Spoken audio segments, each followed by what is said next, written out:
Welcome everybody. We made it. This is the final video in this Introduction to Investing series. Super excited.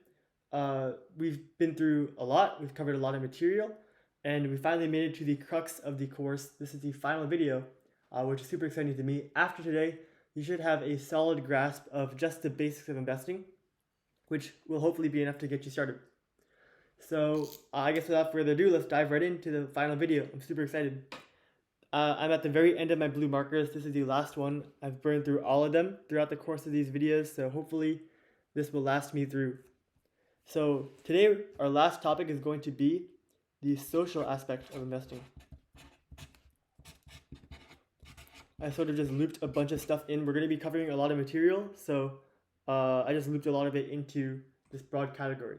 The first thing I want to talk about is probably what you'd expect most from the social aspect. That is socially responsible investing. I put it first because I think it's maybe the most important thing, the most important takeaway of the video.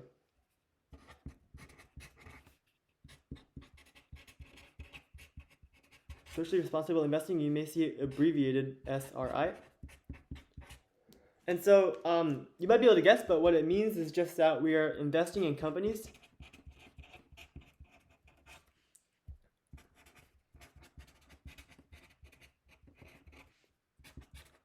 that do social good. Now, investors love our acronyms, so a common acronym that you will see is the acronym for environmental, social, and governance. Call that ESG. You'll see that a lot. And so if you remember, we talked about governance in, I think, the fundamental analysis video, corporate governance, just the relations that the company has with society, and like the policy that it has to do good. That sort of falls into social as well. And then environmental is like sustainability efforts, what they're doing to preserve the environment. A lot of people place a very high emphasis on that, especially in recent times. So it's very important to a lot of investors. And so what's socially responsible investing? How do we do it? We just want to basically find companies that align with your values, whatever your values may be.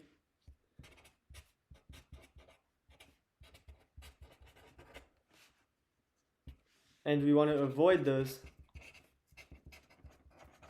that don't work for good.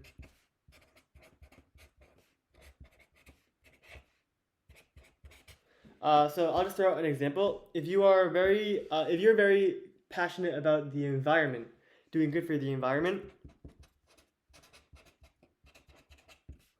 some famous companies that you may know of that are very heavy into sustainability are Microsoft, the very famous tech company, Johnson & Johnson,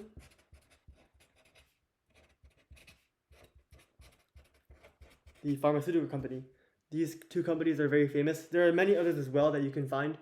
You will find all this information on the company's website too, so that's where you can find them. And then you also want to be avoiding those that maybe don't align with your values as well. A quick disclaimer that I want to talk about. If you're worried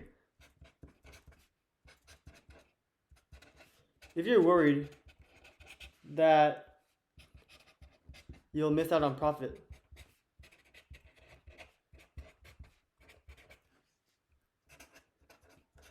and like this is understandable, right? Because a lot of big companies that you may know of, like Amazon or something, they might not be too focused on on the social aspect.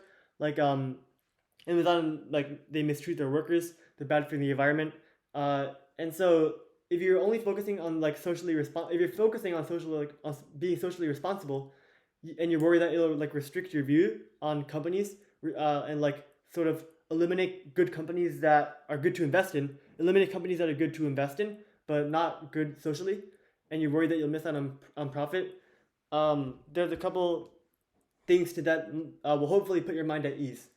The investment bank Morgan Stanley, very big investment bank, they have a paper. They published a paper that found that socially responsible stocks outperformed the market as a whole.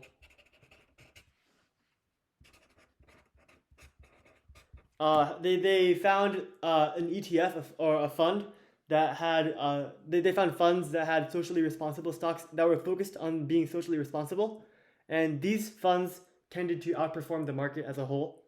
And a potential reason for this is because companies that work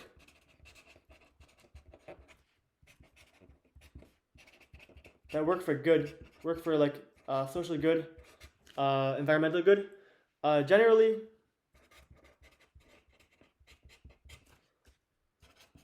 get good publicity and a good reputation. Think about like companies like Amazon or Facebook. They're always in the news because they're doing something sketchy, and that's not good for their image. People generally look down on these companies because, like, Facebook tends to has this reputation of invading people's privacy. Amazon I already talked about, and so they're always in the news because they're doing something bad. And while they're still big companies, they do get that hit from this bad publicity. And so if you're avoiding these stocks, then you're going to be avoiding that bad publicity that comes from not being socially responsible, and that will be good for you. So hopefully that puts your mind at ease a little bit. So that's socially responsible investing. That's one of the biggest parts I wanted to talk about. Definitely, you don't want to be supporting companies that don't align with your values. So be careful when you're investing, and invest in good, solid companies. Moving on, let's talk about another important thing, a warning more, scams. There are a lot of scams in the investing world that you'll hear about a lot. So this is really just to have you try to be careful. A big place for scams is social media, of course.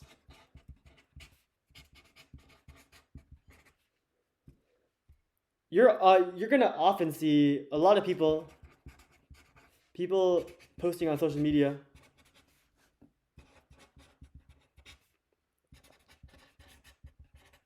either they might offer to invest money for you.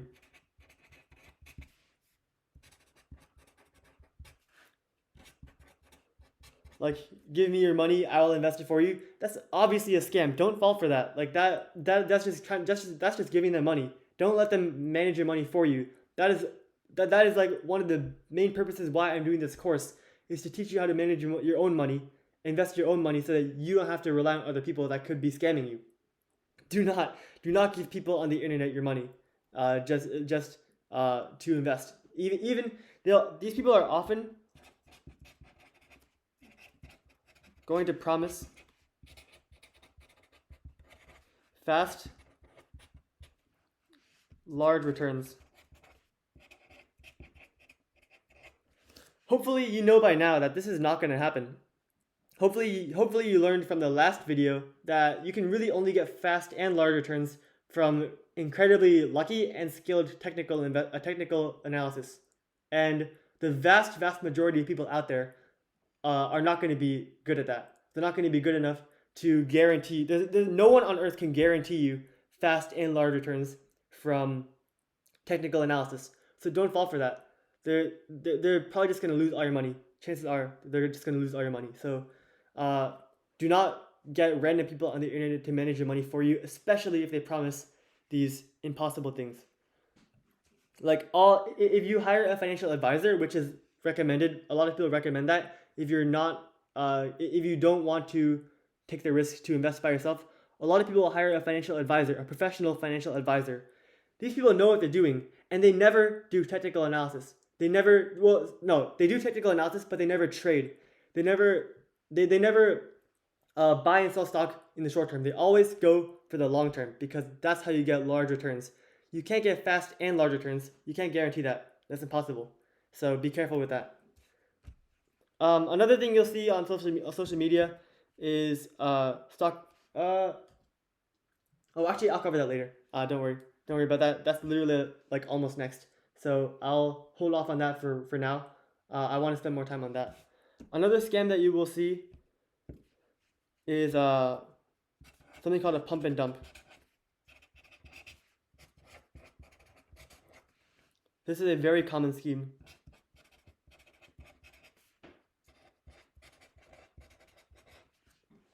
And so essentially what a pump and dump is that a scammer or scammers buy a lot of a cheap stock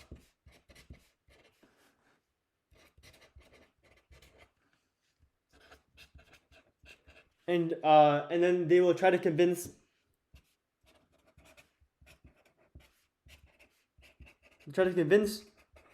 people to buy it. They might say like, oh, it has like really high growth. It's gonna go up a lot in the near future, so don't miss out on it. Buy it.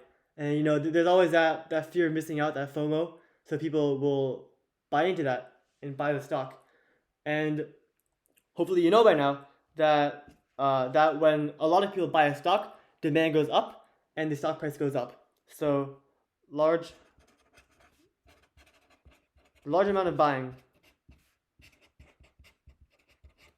causes the price to go up a lot. And then once the price reaches a suitable level for the scammers they're going to sell all their shares. So they bought at a low price because the stock was cheap originally, and then the large amount of buying drove the price all the way up to a very high level, and then the scammers buy out of it. They sell all their shares, and that of course drives the price down, right? Because when a lot of people buy a stock, the price goes up. When a lot of people sell it, it goes back down. And so if you bought early, you might have, if you were lucky and bought early, you might have made some profit. But most of the people who bought late are going to lose a lot of money because this is a cheap stock, right? Remember when I talked about penny stocks? Penny stocks are stocks that cost like under $5, and I told you like I really emphasize not to buy them because they were risky. Chances are they're not a very strong company fundamentally, and so these people that only bought this stock because people told them to, and then the price drove up, they bought, and then it got driven back down because all the scammers sold. This company is probably not going to be a very strong company fundamentally, so it's going to be very unlikely that the price will go back up. And so what are you going to do? You lost a lot of money because you bought into this scheme. This is very common for penny stocks.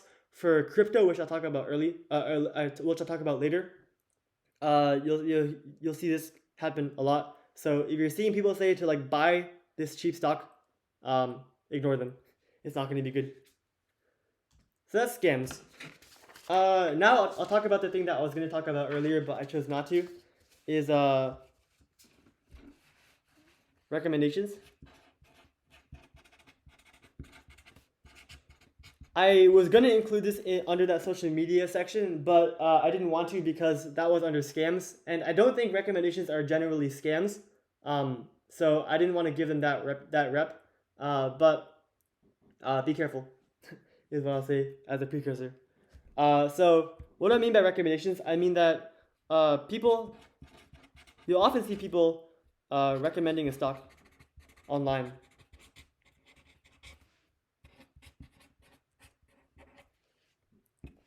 These can both be people recommending stocks. They can be amateur investors on social media. I know a lot of people took advantage of like TikTok, which became a huge phenomenon. and they were posting investing advice online saying like buy this stock, it's gonna go up, or not just it's not just amateur investors, but also professional analysts.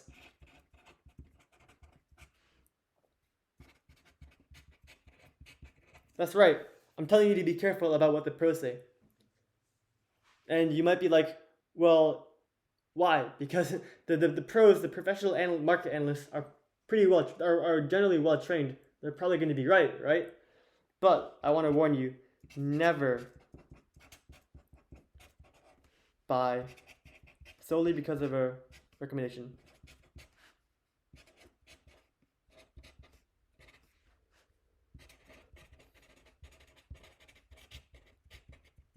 You'll probably say, oh, that makes sense for amateur investors. Like, I'm not gonna on like a social media app. I'm not gonna buy a stock because this random person on social media says I should. But what about professional analysts?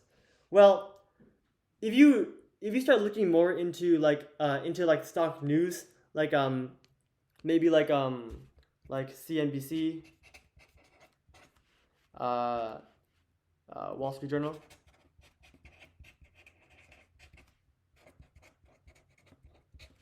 These are pretty big stock-focused news networks where they have like professional analysts working on analyzing the market and saying like these stocks are good, these stocks are bad. Um, if you look at a lot of them, a lot of the time they're wrong because it's incredibly difficult to predict the market, like especially in the short term. And so, uh, even pros can't predict market exactly.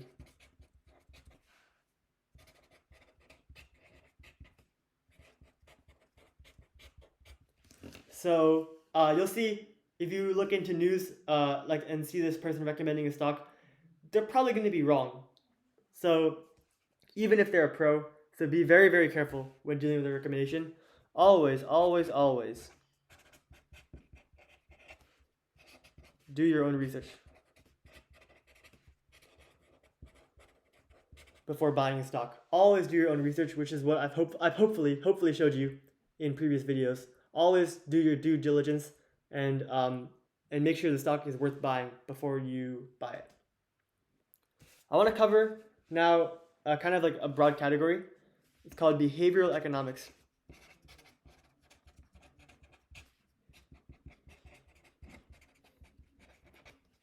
So this is a kind of a weird word. What does it mean?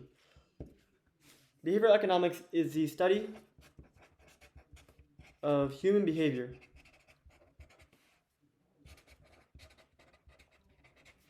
in making financial decisions. So this is like a pretty big field of study, and what it tries to emphasize and understand is that people aren't going to always make sound financial decisions.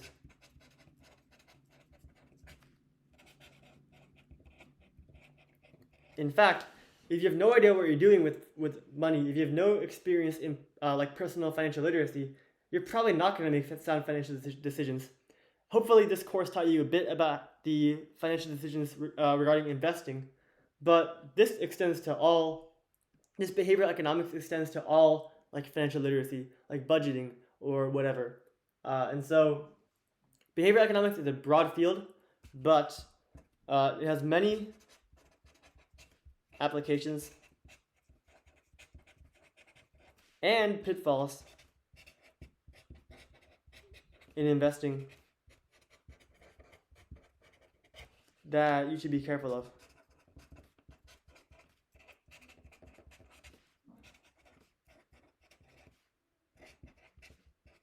That's why I put it in this slideshow, because I want you to be careful of certain things. The first thing that we'll talk about is the concept that people are more scared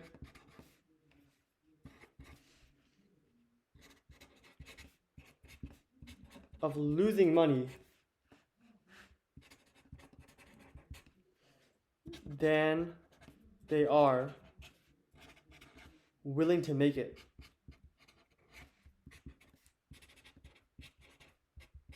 That's a pretty complicated sentence, so take a minute to digest that. People are more scared to lose the money that they have than they want to make more money. And so what this means in investing is that people are afraid to invest.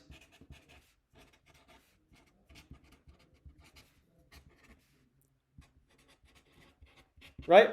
In this, I think I talked about this in the very first video in the course. This is the main reason why people are afraid to invest in the stock market, why people don't want to start investing. It's because they're more scared of losing the money that they have right now than they are willing to make money that they could from investing. So people can be afraid to invest. And even after taking this course,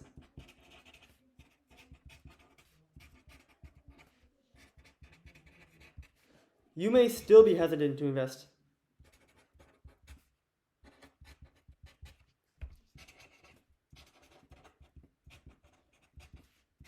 And I completely understand that.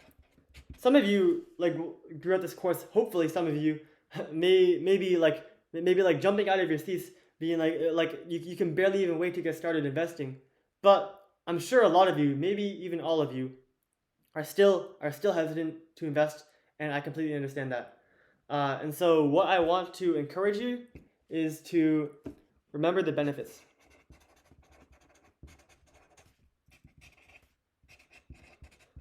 Keep in mind the risk mitigation strategies that we talked about, all of them, all the risk mitigation strategies, such as diversification.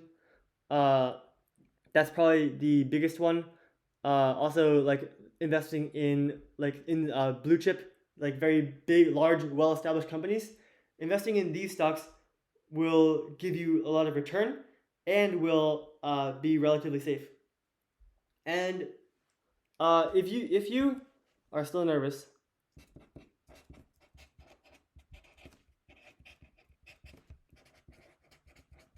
there are options. One, do more research. Of course, there are so many good sites out there that can help you learn even more about investing. I'll throw some down, like Investopedia is great. Motley Fool are fantastic sites.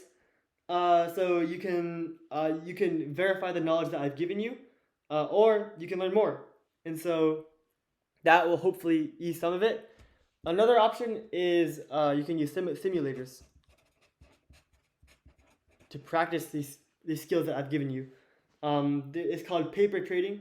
When you're not using real money to invest, but simulators can simulate the actual market. And so if a price goes up, if a stock goes up, then the fake money in your portfolio will go up too. Investing.com has a great simulator that you can use. So you can, and I recommend practicing with that. Number 2, people are hesitant to cut losses.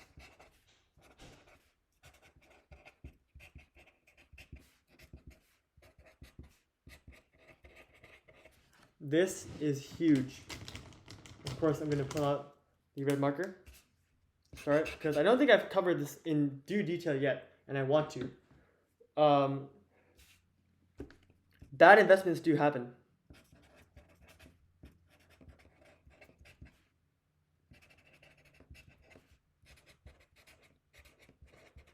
I'm not a pro. I've made bad investments. So don't be afraid.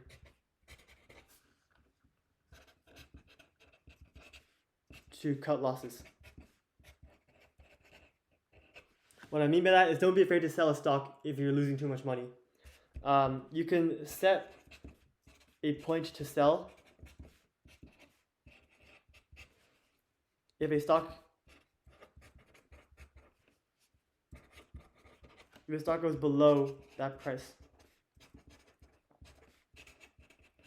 We call that a stop loss.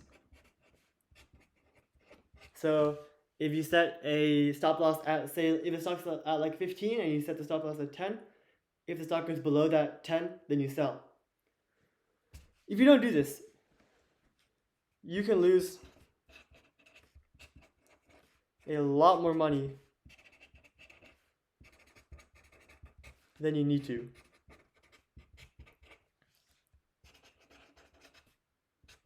Like, it's okay to make bad investments. Like, they're gonna happen. It's inevitable. Like, maybe your research missed something, or maybe your research is good, but the market just doesn't agree with you. And then, in that case, you just get unlucky. And so you want to be willing to cut the stock and sell it if you are losing too much money. This has happened to me, where I haven't cut losses in time, and I lose a lot more than I need to. It's happened to me too, and so definitely going forward in the future, I will be sticking to stop losses. So that was a lesson that I learned that hopefully I will transfer to you, so you don't have to. You don't have to learn the hard way. With this being said, however,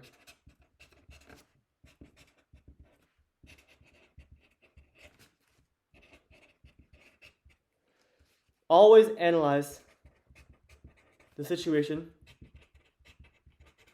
carefully to make sure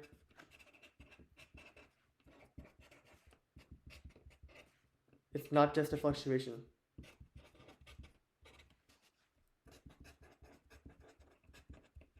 Remember, a lot of stocks, especially growth stocks, are gonna go through natural dips. They're gonna go down a bit some days and go up other days. So make sure you analyze the situation so that you are sure, you're confident that the current dip is just like a natural fluctuation and not like something like really, really big happened that caused the stock to go down. Otherwise, if you do your research and then buy a stock and it goes down and then you sell it, even if it's just a natural fluctuation, you sell it, then you're just taking an unneeded loss because it'll just go up later. So always be careful when you're doing this. Make sure that you should be selling the stock and it's not just a natural fluctuation and it will go up later. So be careful there. That's hard to do, but just make sure you're watching the news, watch the market news, see what's happening, and if you need to cut, then don't be afraid to take it. Last one on behavioral economics, number 3. Don't get overconfident.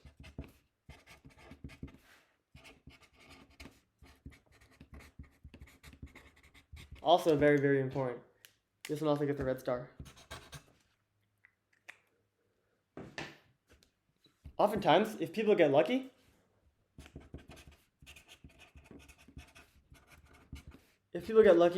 and make a lot of money off of an investment that maybe they shouldn't have gotten money off of, then they often assume they're geniuses.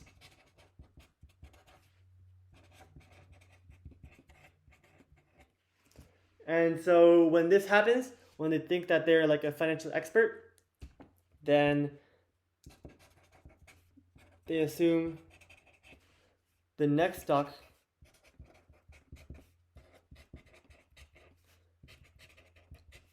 they pick will be a winner too.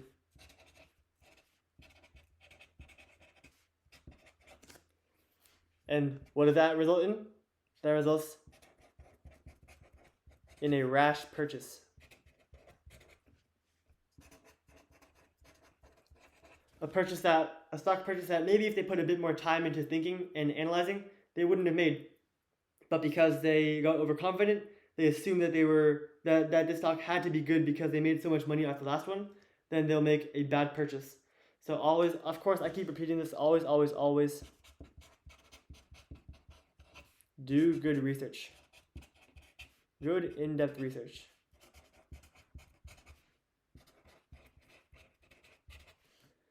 No matter how smart you are, the market is always right because the market is what the market is, and you can't control that. So never assume you're smarter than the market because the market will always be right. So always do in-depth research. Do not get overconfident, and always make smart choices, not rash choices. Now, we are almost done. We're actually almost done. So let's cover this. Trends.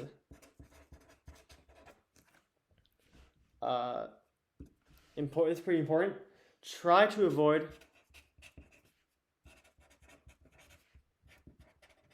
jumping on short-term trends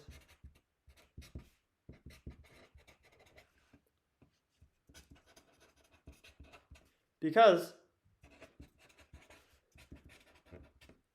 they're rarely based on sound reasoning.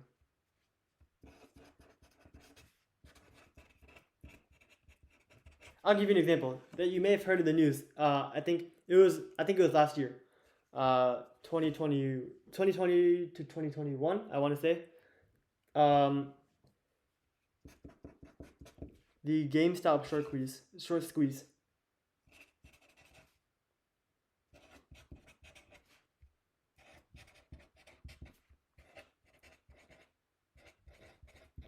You may be able to consider this a pump and dump. I'm not sure.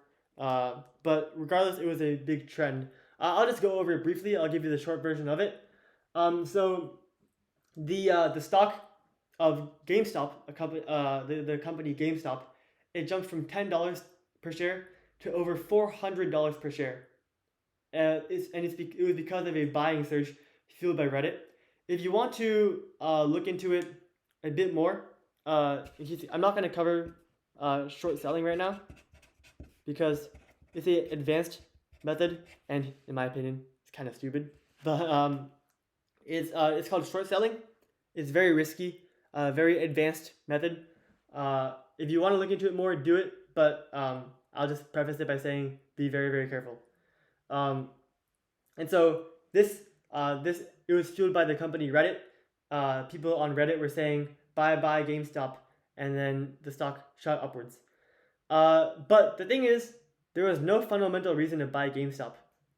And GameStop was, because of the pandemic, unfortunately, it took a very, very huge hit because GameStop is primarily a brick and mortar store in person. And so because of the lockdown during the pandemic, people weren't going to GameStop as much. And so they took a lot of losses. And so this quickly became like a nationwide thing. Where like everyone knew about it, and a lot of people were buying GameStop because they were seeing like it was skyrocketing. But the problem is, if you bought near the top, you would have lost a lot of money because the price quickly went downhill. And because there's no fundamental reason to buy GameStop, then you would have lost a lot of money because the stock never reached that high again. And so the moral of the story is that it's always better to do research. That seems to be the main trend in this video, to buy sound stocks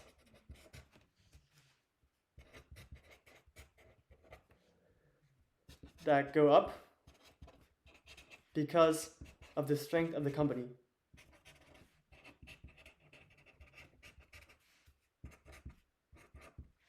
Not because of a short-term trend. GameStop may have, I don't even want to say that even before the pandemic, it was a strong company. There was no reason for it to go to jump that high from $10 to $400. I don't know what the percent increase is. I'll drop it in the footnote of the video, but I'll calculate it afterwards. But like there was no fundamental reason to buy it, and it still went up that much.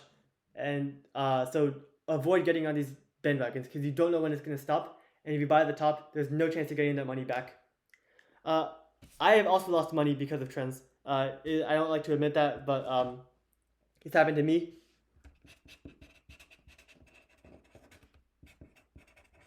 What happened? The company 23andMe. I think last year too, there was a huge trend in companies called SPACs.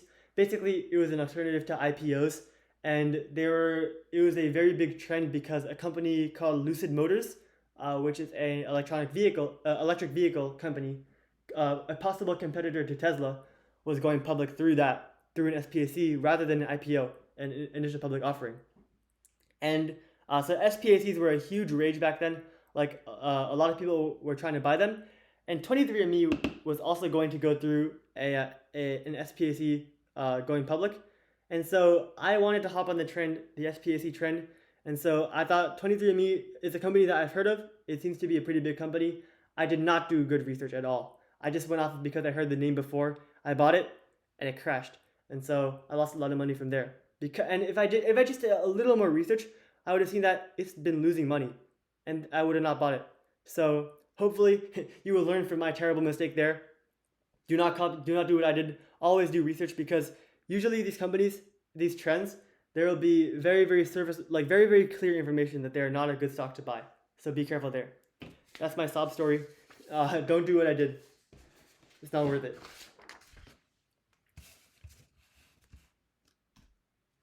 Finally, what I want to talk about, I don't know if it really falls into the category of social aspect investing, but because it's so popular right now, I figured, and you might be curious, I wanted to cover it. Cryptocurrency. Oops, I cannot. If I could spell, that would be great. Cryptocurrency. It kind of goes along with trends because crypto's been so big recently. Basically, what it is, it's currency unregulated by the government.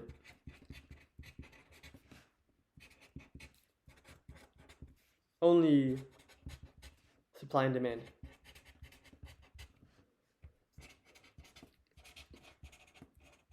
The value of the U.S. dollar is also regulated by supply and demand too, but the government can also the central bank. Sorry, maybe not the government, but the central bank has the ability to influence the value of the dollar. Cryptocurrency, no one person can influence the value of a cryptocurrency. Only supply and demand can influence it. I want to preface this by saying I don't know much about crypto.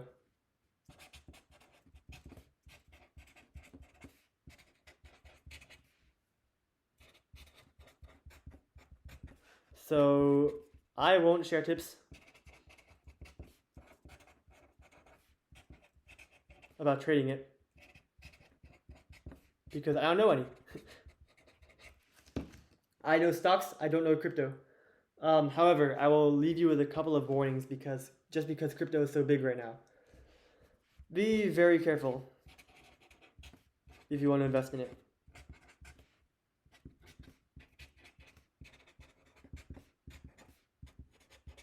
I'll drop a few warnings here. Crypto is incredibly volatile. Some days it skyrockets, maybe like upwards of 30% in one day. Sometimes you may lose 50% of your money in another day. You can lose or gain a lot of money in a very, very short amount of time. So don't mess with crypto. It's not a joke. Be very careful when you're dealing with it because it's so volatile. Another thing, very new. Crypto's a new thing. Maybe like in the past 5 to 10 years, it's gotten very big. So we don't know what's going to happen in the future with crypto. Is the government going to crack down on it? I don't think so, but it's possible. And we don't know like how popular is it even going to be. Like right now, companies are starting to use crypto, but like how much are they actually going to use it? How popular is it going to be? We don't know. So be careful with it. However, there is a lot of potential, which is, I think, a lot of the big allure with it. If you remember Bitcoin, think Bitcoin. Bitcoin, what it went? It's right now. It peaked at like what $60,000 for one Bitcoin, and it used to be what like less than $100. That's crazy. Only in a couple of years too. So like there's so much potential in crypto, especially in Bitcoin. And there is actually speculation that crypto could eventually replace the US dollar. Will that happen? Not too sure about that, but there is talk about that going on. So a lot of people want to get in on it early before it becomes like that widespread because it costs like very little comparatively little right now compared to what it could cost later. But there's still these huge concerns up here that you really want to be careful of when dealing with crypto. So the bottom line, if you're curious, I'm not saying don't buy crypto. I'm saying be very, very careful. If you're curious about crypto, do a lot more research. Crypto is a whole different ballgame than stocks. It does not obey the same rules as stocks, so be very incredibly careful when dealing with it. There's a lot of pump and dumps, like I said before, in crypto, so watch for that too. And in general, just be incredibly careful. If you have any qualms at all about crypto, don't buy it. Stick with stocks. Buy like ETFs or something. Like buy like the S&P 500 ETF. Any other ETFs. Those are very, very safe and will almost guarantee your returns. Crypto won't guarantee your returns, so be careful when dealing with that. All right, crypto was the last thing I wanted to talk about. So now I guess I'll just give a brief recap of everything you should have learned. We talked about why you should invest because of the in the very beginning, the first class, we talked about why you should invest because you want your money to work for you. You want to there's so much potential in the stock market that you could tap, and you don't want to have your money sitting around there letting it get accrued away by inflation. So investing is a very important skill that you can use to make your money work for you and earn extra money on top of it. Next, we talked about stocks. What are stocks? And we went through a lot of basics of stocks. In particular, we talked about ETFs and mutual funds that are very, very safe and that you can buy without much fear of them going down. That's another tip. ETFs, mutual funds are great. If you are scared about investing in individual stocks, go for those. We talked about bonds. Bonds are kind of like a small thing that you may not want to talk about, may not want to consider very much. But especially as you get older and nearing retirement age, bonds are great because they're safe, they're reliable, especially government bonds, and you will get a solid return on them. Stocks are better for younger people, I think, because you have time to let them grow a lot. That's bonds. We talked about, I gave you some investing tips. Diversification, huge. Diversify. Your portfolio will thank you. Reduce that risk. It'll get that risk down a lot. I warned you about penny stocks. Do not buy stocks under $5 because they're so risky. We talked about more risk management. You could, if you don't have a lot of money, you could use fractional shares. Those are very powerful. So there's so many options to mitigate your risk. Diversifying ETFs, very, very good. And then we got into the deep end, fundamental analysis, technical analysis. I'd really rather not give a review of everything we covered there, but it's all in the videos. Be sure to use it. Use fundamental analysis to do your research. You will thank yourself because it is so powerful, especially for really good growth stocks. Do that. Technical, great for finding an entry point to buy the stock. Find a good point where you want to buy, and you can buy it. And then everything we covered here: socially responsible investing, being careful of scams, recommendations, cutting your losses, and trends. A lot of good stuff here. That is just a really, really quick recap of everything we covered. All the important stuff that I can think of off the top of my head. If you have any questions, definitely rewatch the videos, do your own research. As I said, investing is so incredibly powerful that anyone can use it with the power of fractional shares, ETFs. Very, very powerful stuff. And so I really just wanted to use this course to share with you what I know about stocks, what little I know. There is so much this is just the basics. There's so much that I know and have not covered, and there's even more that I do not know. And so if you want to learn more, dig into research. As I said, Investopedia is fantastic. Motley Fool. There's so many good resources online that you can use to help learn more. And I mean, I guess this is the last video. So good luck with your investing. Thank you for sticking with me to the end, and thank you for watching. Good luck. See you later.